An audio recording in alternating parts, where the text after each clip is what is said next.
Bonjour, je m'appelle Emma Paris, anciennement Emma Cake-up, et aujourd'hui je vais vous raconter mon histoire. Tout commence en décembre 2023, je rencontre Clara qui est célibataire, je tiens encore à le préciser. C'est le coup de foudre, pour moi en tout cas, bien entendu. C'est le coup de foudre, je tombe immédiatement amoureuse d'elle. Notre histoire continue, donc tout 2024, tout se passe extrêmement bien. Et en décembre 2024, je subis une première perquisition de la BRI, donc qui défonce complètement ma porte. En fait, ils n'arrivent même pas à l'ouvrir, ma porte, donc ils ont défoncé mon mur, en fait. Le mur s'est désolidarisé de chez moi. Voilà, j'étais nue dans mon lit. Une trentaine de personnes entièrement casquées, masquées, armes, laser pointées sur moi. Moi, je dois lever les mains, je suis nue devant 30 hommes. Clara est au sol par terre.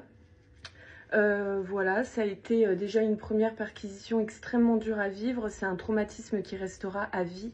Et voilà, depuis ce jour-là, je ne peux plus vivre seule.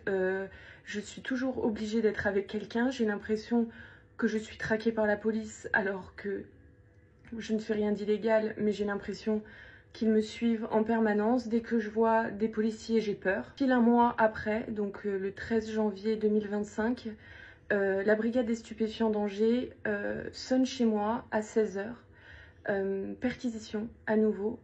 Et Clara va en garde à vue, menottée, etc.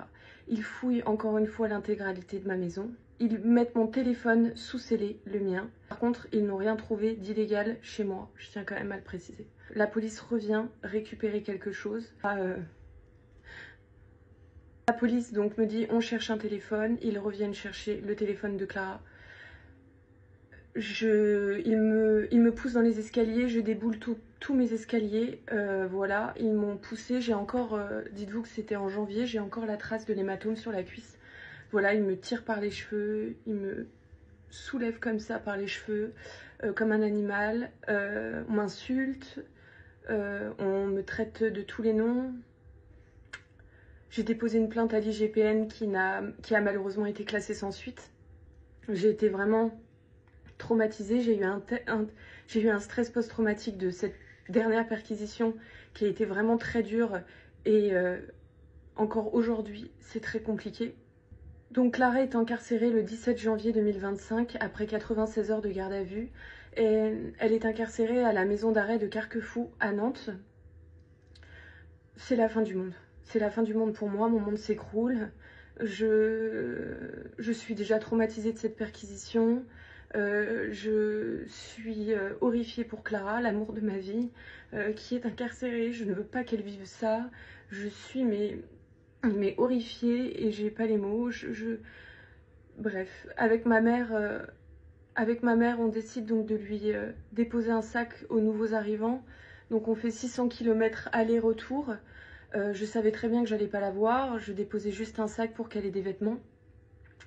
En janvier, il fait froid, il pleut sur la route, il y a du brouillard, la route est absolument atroce. Je me retrouve là-bas, je discute avec le surveillant qui est en charge donc de l'accueil des familles et je lui dis écoutez, j'ai pas de nouvelles, je comprends pas, normalement elle aurait dû m'appeler, etc.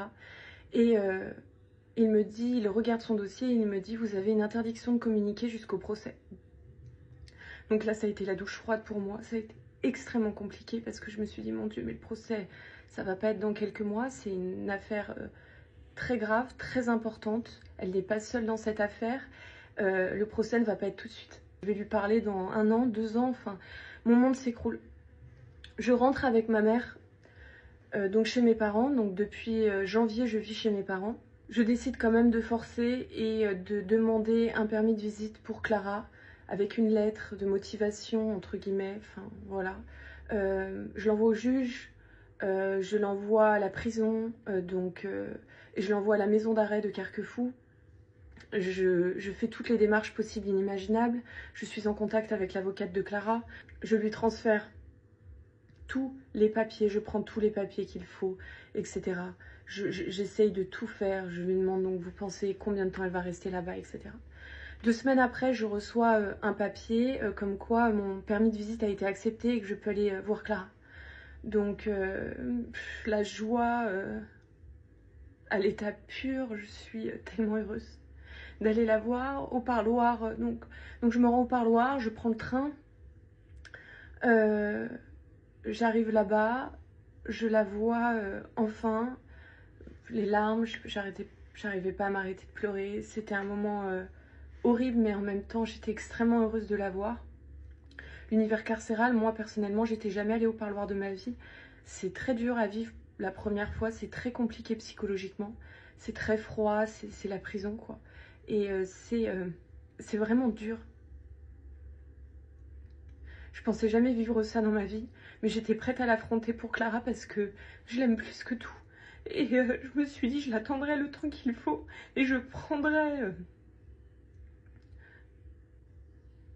et je ferai tout mon nécessaire pour qu'elle ait tout et qu'elle sorte le plus vite possible. Pendant 7 mois, pendant 7 mois et demi, je vais voir Clara 2 fois par semaine à Nantes. Je prends un hôtel, je dors sur place. Je vais la voir au parloir le jeudi, le vendredi ou le vendredi, samedi. Je rencontre des gens formidables au parloir, des familles, des femmes démunies, des gens...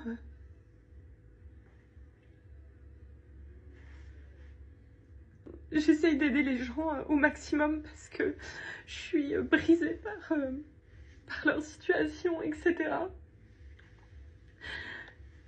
Donc pendant 8 mois, j'envoie 100, 150 euros, 200 euros par semaine pour que Clara puisse acheter ses cigarettes, pour qu'elle puisse cantiner. Je viens 2 fois par semaine, toutes les semaines je viens, je fais la route, aller-retour, je suis seule. À l'hôtel, je suis seule, je mange seule, je prends le train seule. Le soir, le TER, ça craignait à mort. Je m'en foutais, je le faisais pour nous, pour elle, pour qu'elle se sente pas seule parce que je me mettais à sa place et sa situation me brisait. J'ai tout fait pour elle, tout fait, j'ai tout fait, tout fait, tout fait. J'ai tout fait bien, je lui écrivais une lettre par jour. Il y a une possibilité de sortie. Donc, incroyable, l'avocate dépose une DML. Clara sort le jeudi 14 août 2025. Je fais la route avec ma maman parce que, comme vous le savez, j'ai pas le permis. Ma mère a 66 ans, elle fait 300 km pour donc aller à la prison. Je prends Tommy parce que je voulais qu'elle voie son chien et je pense que Tommy pensait beaucoup à sa maîtresse et lui manquait énormément. Elle sort de prison, je suis là, en face de la porte, elle sort avec tous ses sacs. Je l'accueille, je dis mon Dieu, mais c'est enfin fini tout ça. C'est enfin fini. Je suis extrêmement heureuse. On décide de rentrer, on s'arrête sur une aire d'autoroute, on mange.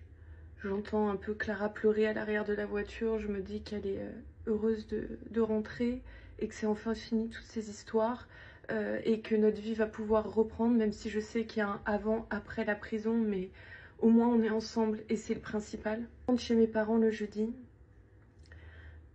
On dort ensemble, tout se passe bien, on se réveille. Elle veut aller voir sa mère parce qu'elle avait, pour l'instant, je lui avais acheté qu'une puce Lyca Mobile pour qu'elle puisse avoir internet et voilà, sur son téléphone.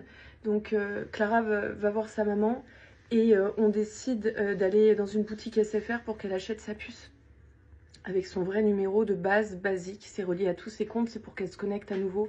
On va déjeuner avec sa maman dans une brasserie et je me rends compte que Clara est en train de discuter avec quelqu'un par